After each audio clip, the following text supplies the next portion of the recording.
Hello दोस्तों, कैसे हैं आप सब। आई होप आप सब स्वस्थ होंगे, मस्त होंगे। तो चलिए आज हम शुरू करते हैं। एक क्वेश्चन आया था और पहले सबसे पहले बता दें कि क्वेश्चन हम क्यों कर रहे हैं, क्योंकि अभी रिसेंट में 1 नवंबर को, आज मैं थोड़ा लेट हो गया क्योंकि दीपावली के कारण, 1 नवंबर को द हिंदू और इंडियन एक्सप्रेस में बहुत अच्छे अच्छे एडिटोरियल आए थे। उसके रिगार्डिंग अपन 2 क्वेश्चन करेंगे। एक मॉडल क्वेश्चन है जो मैं आपको आखिर में बताऊंगा, तो आखिर तक बने रहिए। तो चलिए स्टार्ट करते हैं।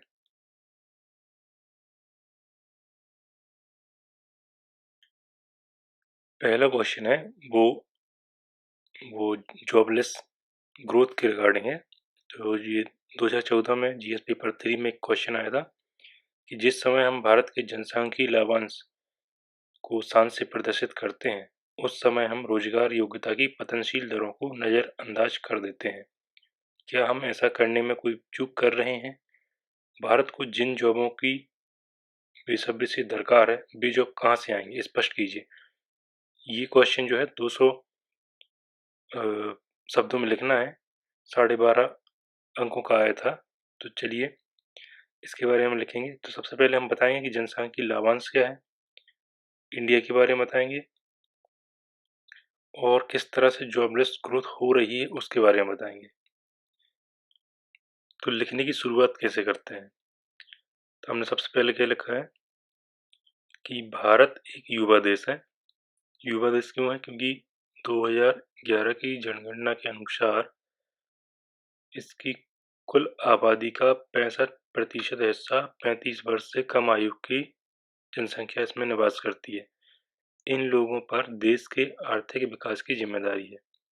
हालांकि जनसांख्यिकीय लाभांश अर्थव्यवस्था में मानव संसाधन के सकारात्मक और सतत विकास को दर्शाता है। ये डेटा जो है जनगणना का डेटा है, इसको हमें इसमें यूज करना है। फिर हमने लिखा है कि वर्तमान में महामारी के बाद जनसंख्या ढांचे में बढ़ती युवा एवं कार्यशील जनसंख्या, 18 से 25 वर्ष की आयु के बीच की जनसंख्या जो कितनी है, 27% है। ये भी डेटा जो है जनगणना से ही लिया गया है। जो ग्रेजुएट नामांकित हैं, यहाँ से मैंने स्टार्ट किया है कि जो एडिटोरियल आया था उसमें ये सब दिया है कि जो ग्रेजुएट नामांकित हैं वर्तमान में और बड़े पैमाने पर रोजगार अनुपलब्ध है। भारत में बेरोजगारों की कुल संख्या में स्नातकों की संख्या 16.3% है और स्नातकोत्तर की संख्या लगभग 14.3% है। पिछले 2 वर्षों में भारत में बेरोजगारी दर बढ़ी है। सरकारी क्षेत्र में रोजगार के अवसर में संविदाकरण में वृद्धि के साथ ही कमी आई है। तो संविदाकरण क्यों हो रहा है? संविदाकरण क्या है ये हमें जानना पड़ेगा। संविदाकरण मतलब कॉन्ट्रैक्ट बेस्ड जॉब मिलती है। कॉन्ट्रैक्ट बेस्ड बहुत सा काम हो रहा है अभी गवर्नमेंट के थ्रू, क्योंकि कॉन्ट्रैक्ट बेस्ड करने से ये है कि किसी को परमानेंट नहीं करना है। हमारे गवर्नमेंट को बहुत से जॉब ऐसे हैं जो उसको परमानेंट नहीं करना, क्योंकि परमानेंट हो जाता है अगर बंदा तो वो भ्रष्टाचार स्टार्ट कर देता है। तो यहाँ पर ये होता है कि वो कॉन्ट्रैक्ट बेस्ड जॉब लेते हैं, मतलब कॉन्ट्रैक्ट बेस्ड श्रम लेते हैं। इसलिए कॉन्ट्रैक्ट बेस्ड की में गवर्नमेंट अभी उसमें सबसे ज़्यादा एक्टिव है और उसी में सबसे ज़्यादा वैसे ही जॉब वो निकाल रही है संविदा कॉन्ट्रैक्ट बेस्ड।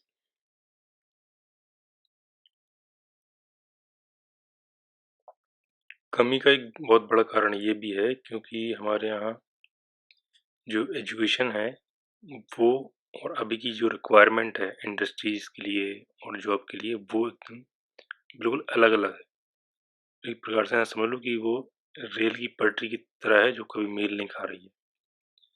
ठीक है। तो हमने आगे लिखा है कि व्यावसायिक प्रशिक्षण अभी भी एक अंतिम उपाय माना जाता है। ये हमने एजुकेशन पार्ट यहाँ पे स्टार्ट हो गया है।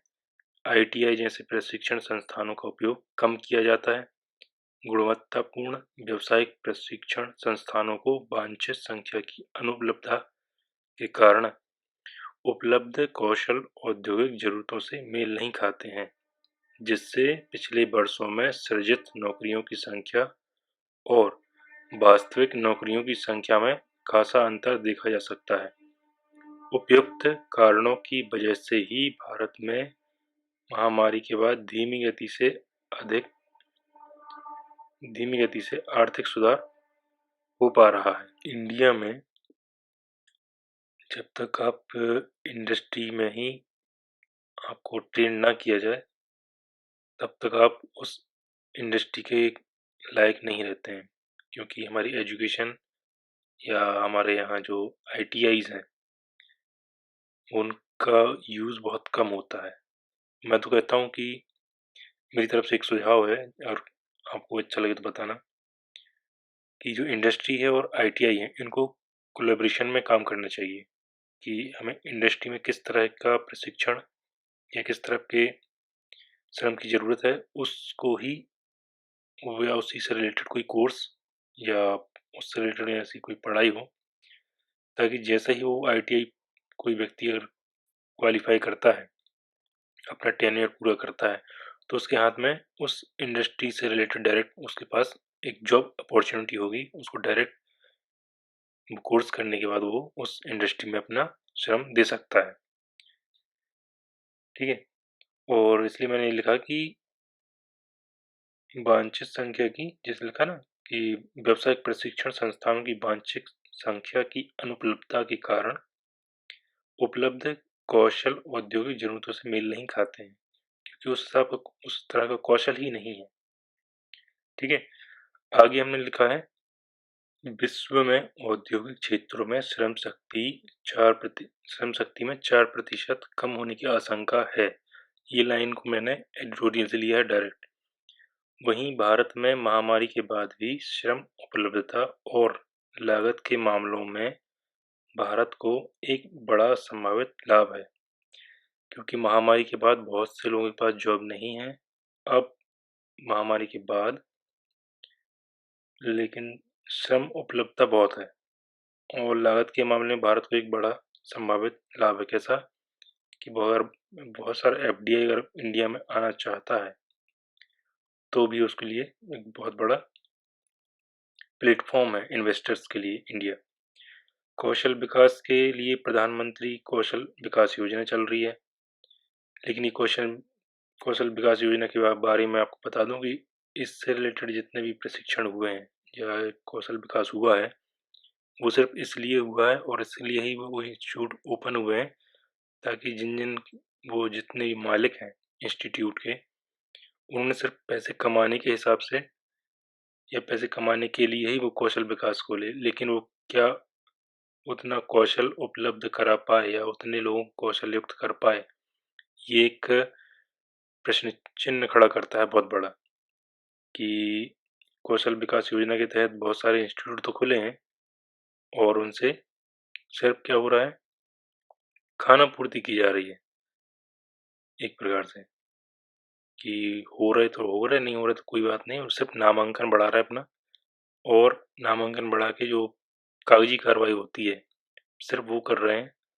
उसमें कोई ऐसा व्यावसायिक प्रशिक्षण नहीं दिया जा रहा है, ना ही उनका इतना ज़्यादा कोई उनको कौशल युक्त बनाया जा रहा है किसी भी व्यक्ति को, कि वो इंडस्ट्री लेवल पे काम कर सके या तुरंत ही अपना व्यवसाय खड़ा कर सके। ठीक है, तो इसलिए हमने लिखा है कि प्रधानमंत्री कौशल विकास योजना का समुचित क्रियान्वयन किया जाना चाहिए, क्योंकि ऐसा होता नहीं है और ना ही हो रहा है। रोजगार सृजन में मध्यम, लघु और कुटीर उद्योग महत्वपूर्ण भूमिका निभा सकते हैं, क्योंकि आज भी हमारे यहाँ बहुत बड़ी जनसंख्या है जो ये लघु और कुटीर उद्योग पर पूरी तरह से डिपेंडेंट है। इतना ज़्यादा डिपेंडेंट है कि उनका रोजी रोटी, अगर मान लो मजदूरी करने नहीं जाते हैं, तो थोड़ा सा भी उनके पास कौशल है, तो उन्होंने क्या किया कि अपना एक छोटा सा उद्योग इंडस्ट्री खड़ी की है अपने दम पे। और गवर्नमेंट ने भी बहुत से स्कीम निकाली हैं जो इनको फिर से रीस्टेब्लिशमेंट करने के लिए भूमिका निभा सकते हैं। तो इसलिए इसमें लिखा है हमने कि रोजगार सृजन में मध्यम, लघु और कुटीर उद्योग महत्वपूर्ण भूमिका निभा सकते हैं। हमारे सिलेबस में भी मध्यम और लघु और कुटीर उद्योग के बारे में लिखा हुआ है, तो इसलिए हमने ये लाइन भी इसमें ऐड की हुई है।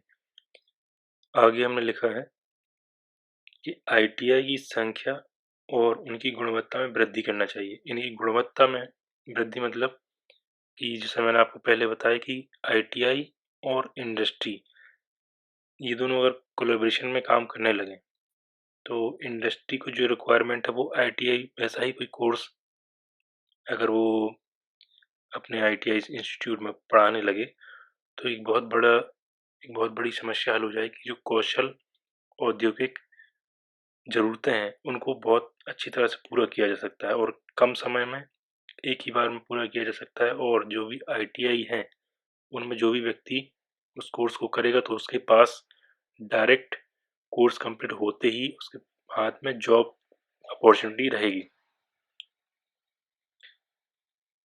जिससे कौशल औद्योगिक ज़रूरतों को पूरा किया जा सके। कॉरपोरेट क्षेत्र को सीएआर के माध्यम से व्यावसायिक प्रशिक्षण में शामिल किया जा रहा है।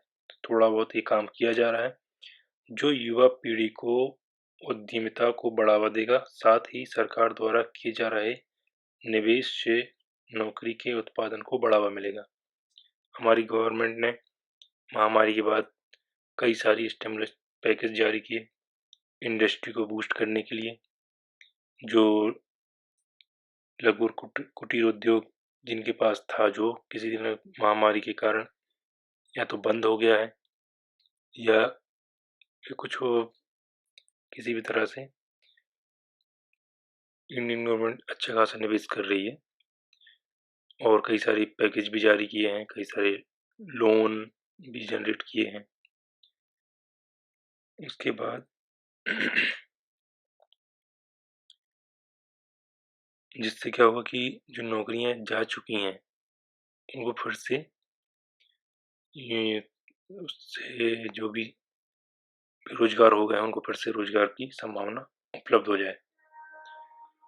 आई होप आपको ये क्वेश्चन का आंसर आपको पसंद आया होगा, तो आप इसको लाइक ज़रूर करें, इस वीडियो को देखें और आप ये नोट्स बनाते रहें ताकि आप जब भी फ्यूचर में इस तरह का कोई भी क्वेश्चन आता है तो आप इसको टैकल करने के लिए आपके पास एक बेस तैयार रहेगा।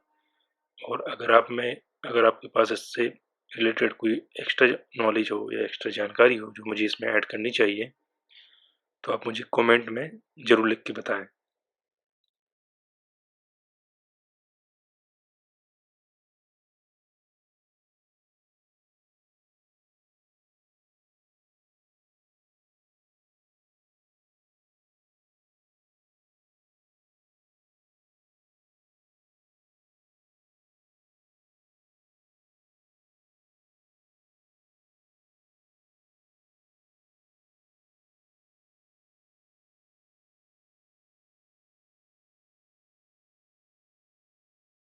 नेक्स्ट क्वेश्चन जो हमने लिया है वो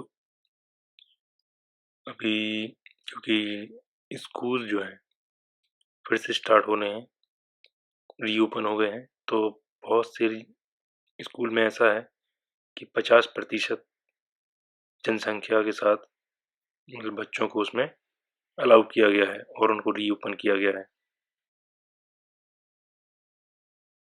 तो है ये कि जो भी मध्याह्न भोजन योजना स्कूलों में चल रही है उसके रिगार्डिंग एक एडिटोरियल आया था जिसमें बताया गया था कि हमें सिर्फ स्टडी पर ही फोकस नहीं करना है, हमें बच्चों के पोषण पर भी खासा ध्यान देना है।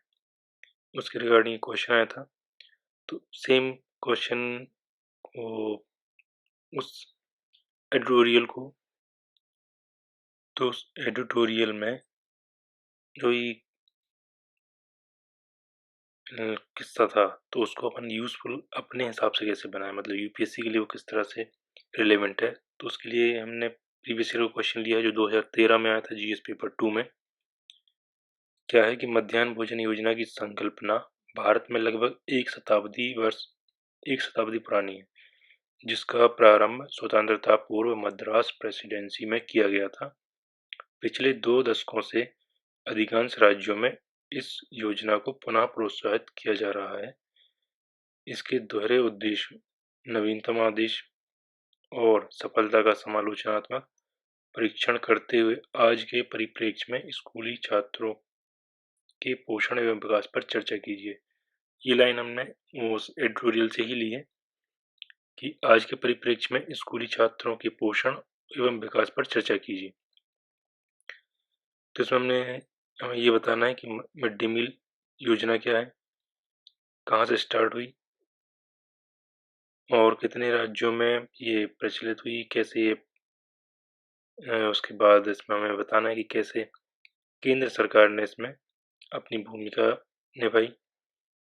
उसके बाद से इसमें क्या क्या कमियां आई, उसके बाद उसमें क्या क्या सुधार किए जाने चाहिए और इसको किस तरह से इसको कैसे सफलतापूर्वक अभी तक जो है काम कर रही है, उसके आगे हमें और क्या क्या सुधार करने चाहिए, इन सब के बारे में हम इसको आंसर में लिखेंगे। और साथ ही साथ में ये भी ध्यान रखेंगे कि हमें क्या क्या, जब भी हम कोई भी आंसर लिखते हैं या जैसे ही हम क्वेश्चन पढ़ते हैं तो हमें सबसे पहले इनके कीवर्ड देखने हैं कि इसमें क्या क्या है। जैसे मिड डे मील है, इसमें क्वेश्चन में ही लिखा कि 1 शताब्दी वर्ष पुराना है, तो हमें इसका हिस्ट्री बताना है थोड़ा सा। इसके बाद कहाँ से स्टार्ट हुआ ये क्वेश्चन में ही दिया है, तो उसके बारे में हम ज़्यादा से ज़्यादा 1 लाइन या 2 लाइन में इसको हमें क्वेश्चन की ही लाइन को हमें उसमें रिपीट करना है। उसके बाद ये करना है कि ये 2 दशकों से अधिकांश राज्यों में इस योजना को पुनः प्रोत्साहित किया जा रहा है, ये क्वेश्चन में लिखा हुआ है। तो हमें क्या बताना है कि इस तरह से ये अन्य राज्यों में या पूरे राज्यों में किस तरह से इसको फैलाया गया, इसमें केंद्र सरकार की भूमिका को बताना है। इसके उद्देश्य क्या हैं, जब ये स्टार्ट हुआ तो इसके उद्देश्य क्या थे, तो 2 उद्देश्यों को बताना है। अभी नवीनतम आदेश और सफलता का समालोचनात्मक परीक्षण करना है, तो इसके बारे में बताना है कि प्रेजेंट में क्या है और इसके बाद हम क्या कर सकते हैं या इसमें क्या ऐड ऑन करना चाहिए कि ये मध्याह्न भोजन योजना है आज के परिप्रेक्ष्य में कितना कारगर है। और इसमें हमें क्या क्या, और गवर्नमेंट के अलावा इसमें कोई एनजीओ हैं या कुछ अन्य संस्थान हैं जो इसमें काम कर रहे हैं, इसके बारे में भी हम बता सकते हैं। फिर हमने लिखा था कि आज के परिप्रेक्ष्य में स्कूली छात्रों के पोषण एवं विकास पर चर्चा कीजिए, तो ये जो है एडिटोरियल की लाइन है, उसको मैंने इसी क्वेश्चन में ही ऐड कर दिया है। तो एक प्रकार से मॉडल क्वेश्चन ही बन गया है आपके लिए, जैसे पुराना क्वेश्चन और नया क्वेश्चन दोनों ऐड है। तो चलिए इसके बारे में लिखना शुरू करते हैं। तो सबसे पहले हम लिखेंगे कि मिड डे मील परियोजना कहाँ से स्टार्ट हुई और कहाँ से इसका शुरुआत हुई। तो चलिए इसको हम लिखना शुरू करते हैं। सबसे पहले हम लिखेंगे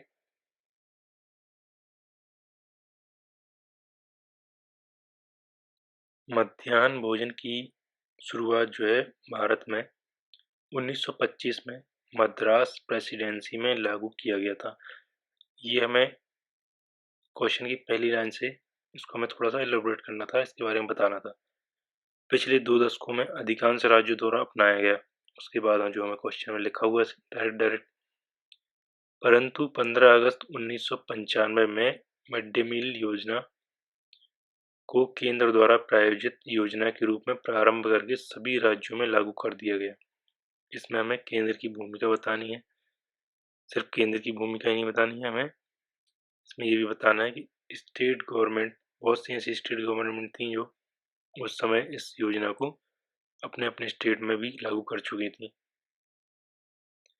लेकिन कहीं कहीं पर क्योंकि कुछ बीमारू राज्य थे वहाँ पर ये योजना लागू हो पाना या कर पाना संभव नहीं था, तो हमारी केंद्र सरकार ने इसमें अपना इंटरफेयर किया और इनको सभी राज्यों में लागू करने के लिए इसमें इन्वॉल्वमेंट किया। फिर लिखा है कि मध्याह्न भोजन योजना के उद्देश्य क्या क्या है। तो हमें पहले उद्देश्य बताने हैं कि किस उद्देश्यों से शुरू किया गया। तो बच्चों को प्राथमिक शिक्षा के लिए आकर्षित करने के लिए, या सीधा कहना चाहिए कि प्राथमिक शिक्षा में नामांकन बढ़ाने के लिए, एवं उसको उनको प्रोत्साहित करने के लिए लिंग निरपेक्ष कुल नामांकन दर को बढ़ाना था। सीधे सीधे कहना चाहिए कि नामांकन बढ़ाना था, लड़कों का भी लड़कियों का भी।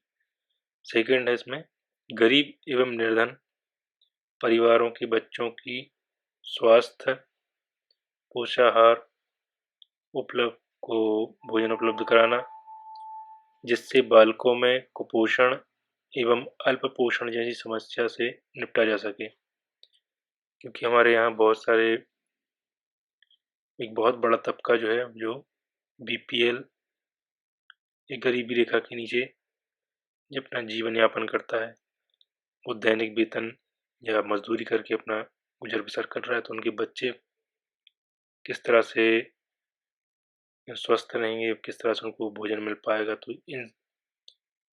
तो ये मिड डे मील योजना एक बहुत अच्छा उद्देश्य के साथ इसकी शुरुआत हुई थी कि इसमें कुपोषण और अल्प पोषण जैसी समस्याओं को निपटा जा सकता है।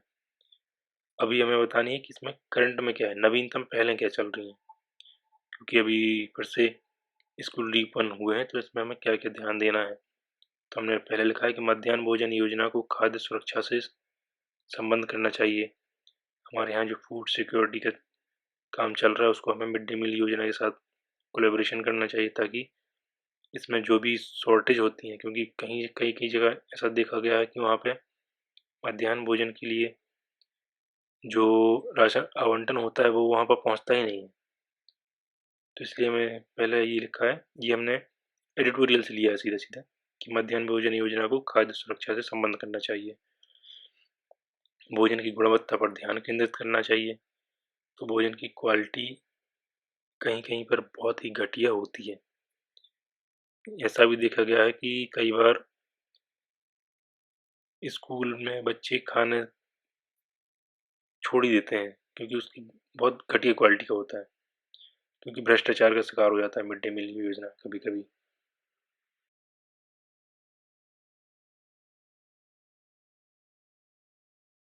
उसको हमने नेक्स्ट और लिखा है कि समुचित खाद्य पदार्थों की उपलब्धता सुनिश्चित करना तथा बेहतर निगरानी तंत्र की स्थापना करना। जो भी इसमें भ्रष्टाचार होता है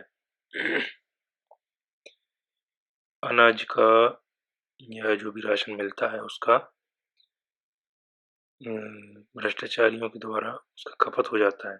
जो भी स्टोरेज जहाँ पर इसका होता है, वहाँ पे पता चला आना मिड डे मील के लिए है, वो कहीं और चला गया।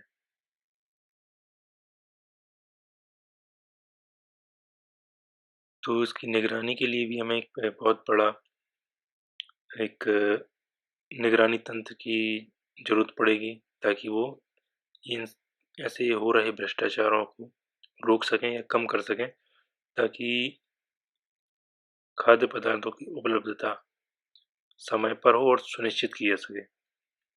आगे हमने क्या लिखा है कि इसमें अतिरिक्त पहल क्या है, उसको हमने एडिटोरियल से लिया है, तो उसके बारे में लिखते हैं अतिरिक्त पहलें क्या हैं। इसमें गवर्नमेंट ही नहीं, इसमें निजी और निजी भागीदारी भी हो रही है, और कई सारे एनजीओ इसको, इस योजना को भी लागू मतलब इसमें इन्वॉल्वमेंट है। जैसे कुछ हैं कि अक्षय पात्र, अन्नपूर्णा फाउंडेशन, विद्यारण्य फाउंडेशन, ये कुछ ऐसे एनजीओज और निजी भागीदारी इसमें हैं कि इस योजना का कोई प्रभावी रूप से इसको चला रहे हैं। इसके बावजूद अभी भी अधिकांश स्कूलों में भोजन की गुणवत्ता निम्न बनी हुई है। इसलिए निम्न बनी हुई क्योंकि वहाँ पर भ्रष्टाचार बहुत होता है, जिसका प्रमाण 2021 की ग्लोबल हंगर इंडेक्स में भारत की 107वां स्थान, साथ ही हमने देखा कि 37.4% चाइल्ड स्टटनिंग रेट पर है। ये हमने 2000 जो ग्लोबल हंगर इंडेक्स आया है इस बार, उससे लिया गया है। आज के परिप्रेक्ष्य में, क्योंकि हमने ये लाइन क्वेश्चन में जोड़ी थी कि आज के परिप्रेक्ष्य में स्कूली छात्रों के पोषण एवं विकास पर चर्चा कीजिए। तो आज के परिप्रेक्ष्य में भारत महामारी के पहले भी पोषण संबंधी चुनौतियों का सामना कर रहा था। अभी महामारी के दौर में कुपोषण किसी भी रूप में बच्चों को कमजोर प्रतिरक्षा कार्यों के जोखिम में डाल सकता है, जिससे वे संक्रमण की चपेट में आ सकते हैं। तो अब हमें इस मध्याह्न भोजन के माध्यम से उनको इस तरह से पोषित करना है कि भविष्य में आने वाली कोई भी संक्रामक बीमारी हो तो उनकी इम्यूनिटी वीक ना रहे, क्योंकि जो गरीब तबका है, गरीब तबके का बच्चा है, उसको भरपूर पोषण मिले ताकि उसकी इम्यूनिटी बूस्ट हो सके और वो कई सारी बीमारियों से या आने वाली बीमारियों से अपने आप को बचा सके, ताकि उसकी इम्यूनिटी अच्छी हो जाए और वो संक्रमण की चपेट में ना आए।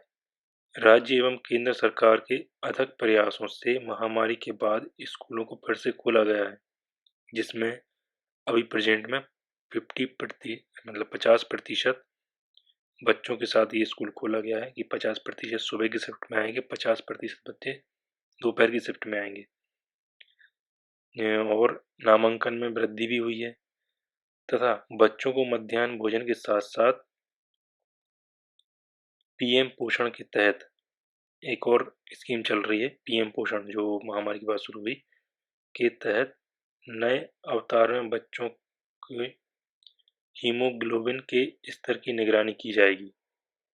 बेहतर गुणवत्ता के लिए बायो फोर्टिफिकेशन कार्यक्रम, जिसमें फसलों को पोषण गुणवत्ता को सुधार किया जा रहा है।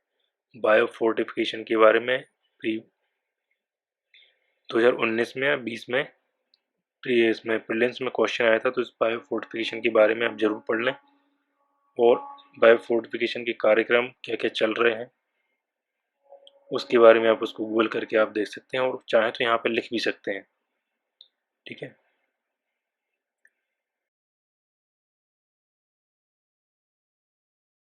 इसमें कुछ सुझाव अपन दे सकते हैं कि जैसे कि पहला कि मध्याह्न भोजन योजना को प्रभावी एवं लक्ष्योन्मुखी बनाने के लिए एक बेहतर पर्यवेक्षण, निगरानी एवं आर्थिक पारदर्शिता की आवश्यकता है। सेकंड हमने लिखा कि देश के स्वस्थ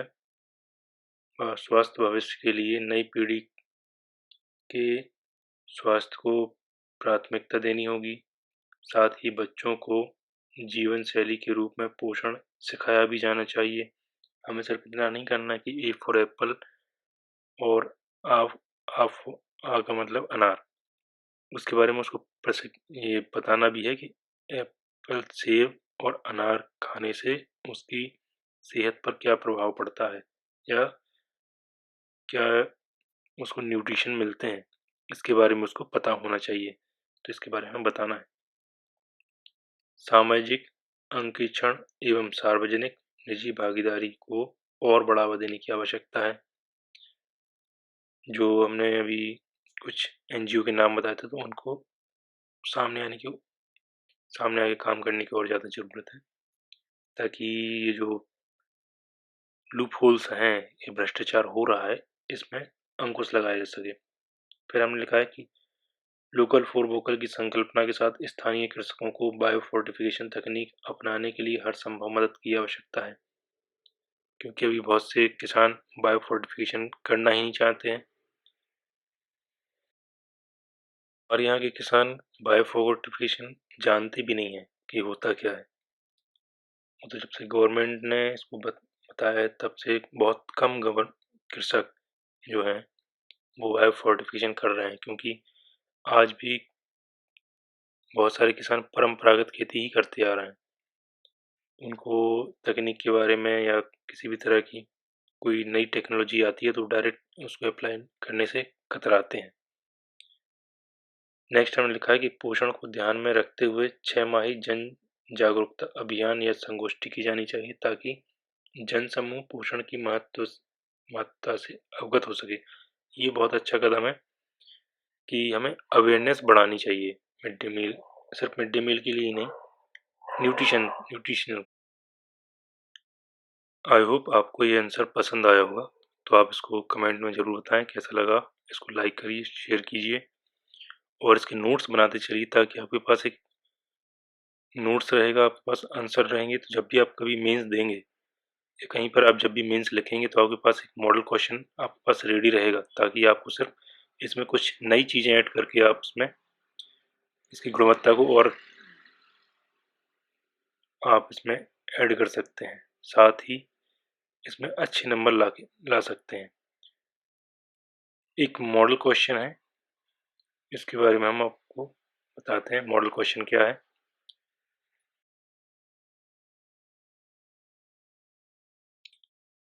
हाल ही में खबरों में मनरेगा योजना के बारे में कई सारे आर्टिकल और रिपोर्ट्स जारी हुई हैं, जो द हिंदू और इंडियन एक्सप्रेस में अगर आपने पढ़ा होगा तो आपको पता होगा। उसी से रिलेटेड हमने मनरेगा से रिलेटेड एक क्वेश्चन बनाया है कि हाल के वर्षों में मनरेगा योजना के क्रियान्वयन में अनेकों कमियां उभर कर आई हैं, जिसने उसके उद्देश्यों को बाधित किया है। स्पष्ट कीजिए, साथ ही समाधान भी बताइए। इसमें ये हमने क्यों मॉडल क्वेश्चन बनाया है, क्योंकि अभी कई सारे राज्य ऐसे हैं जहाँ पर मनरेगा में जो भुगतान होता है उसके लिए उनके पास राशि ही नहीं बची है भुगतान करने के लिए, क्योंकि महामारी के बाद एक बहुत बड़ा श्रम समूह जो है अपने अपने स्टेट में वापस आया। उनको संभालने के लिए, उनको श्रम देने के लिए, उनको रोजगार उपलब्ध कराने के लिए राज्य सरकार जिम्मेदार है। इसलिए उन्होंने मनरेगा के तहत कई सारे स्कीम और कई सारे कार्य करवाए। अब और उनके भुगतान के लिए अब उनके पास इतना ज़्यादा, कहीं कहीं तो इतने ज़्यादा कार्य हो गए हैं कि वो ऋणात्मक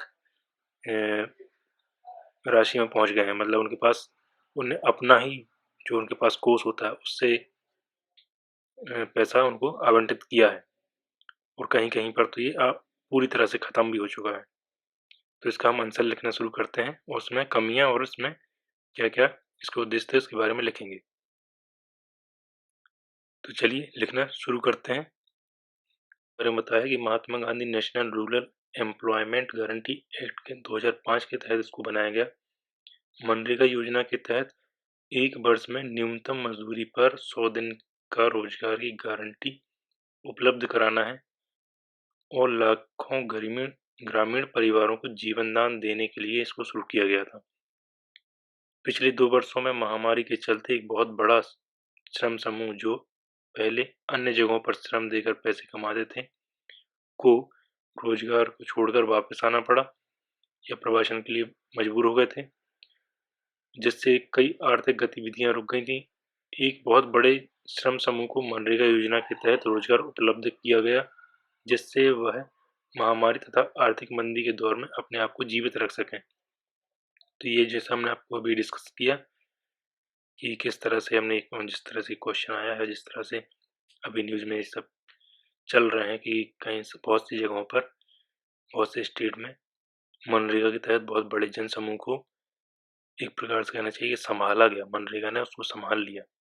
नहीं तो बहुत बड़ा जनसंख्या समूह जो है गरीब है और कृषि पर डिपेंडेंट है पूरी तरह से। उनके लिए रोजगार उपलब्ध कराने में और उनको जीवन यापन में, क्योंकि उनके पास अब कुछ भी नहीं बचा था, ऑलमोस्ट सब कुछ खत्म हो गया था उनका, तो मनरेगा के तहत उनको रोजगार उपलब्ध हुआ है। राज्य सरकारों ने मनरेगा के तहत कई सारे ऐसे कार्य भी करवाए हैं जो कई सालों से पेंडिंग में पड़े थे, हो ही नहीं रहे थे। तो बहुत बड़े जनसमूह को रोजगार उपलब्ध किया गया। फिर हमने आगे लिखा है,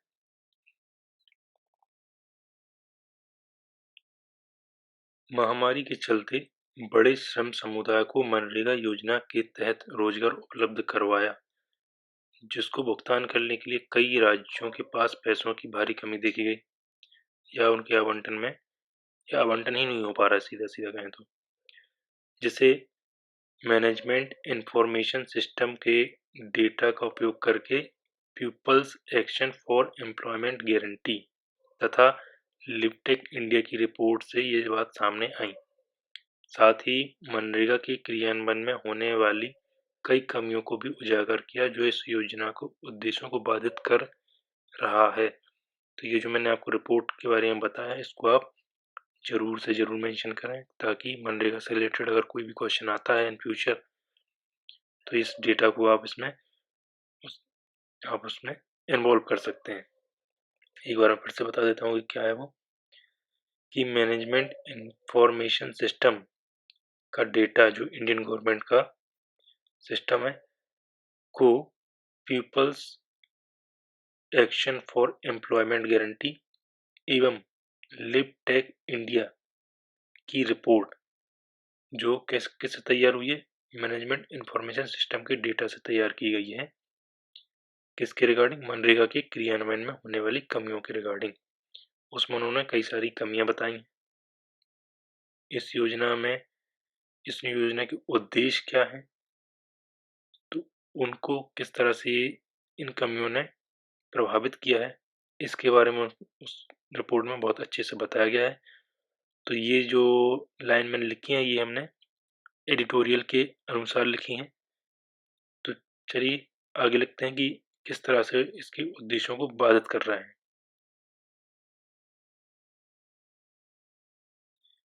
मनरेगा के क्रियान्वयन में क्या क्या कमियां हैं वो देखते हैं कि मनरेगा का भुगतान श्रम समुदाय को आलसी बना रहा है और प्रयास और कड़ी मेहनत करने के लिए प्रोत्साहन को कम कर रहा है, क्योंकि इसमें गारंटी रहती है कि हाँ हमें काम मिलेगा ही मिलेगा और भुगतान हमें होगा ही होगा।